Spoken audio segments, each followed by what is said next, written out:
افغانستان میں اقتدار پر قابض طالبان حکومت نے بگرام ایئر بیس سے متعلق امریکہ کے ساتھ کسی بھی قسم کی بات چیت کی خبروں کو بے بنیاد قرار دیتے ہوئے سختی سے تردید کی ہے۔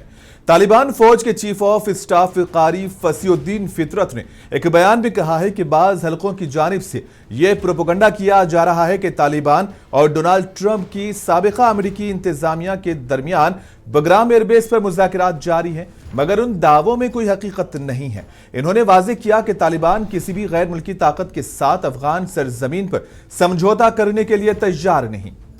قاری فصیح الدین نے کہا کہ ہماری زمین کا کوئی بھی حصہ کسی بیرونی قوت کو نہیں دیا جائے گا۔ انہوں نے طنزیہ انداز میں کہا کہ امریکی ہمیں طاقت کے بل پر بگرام سے نہیں نکال سکتے، اسی لیے وہ سیاسی چالوں کے ذریعے اپنے مقصد کو حاصل کرنا چاہتے ہیں۔ افغان طالبان حکومت نے بھی اس موقف کی توثیق کرتے ہوئے کہا ہے کہ بگرام ایئر بیس کسی بھی صورت میں امریکہ کے حوالے نہیں کیا جائے گا۔ خیال رہے کہ بگرام ایئر بیس افغانستان میں امریکی افواج کا سب سے بڑا اڈا تھا، جہاں سے 2001 کے بعد سے امریکہ نے نہ صرف عسکری آپریشنز کی نگرانی کی بلکہ اس کے اندر ایک بڑا قید خانہ بھی قائم تھا۔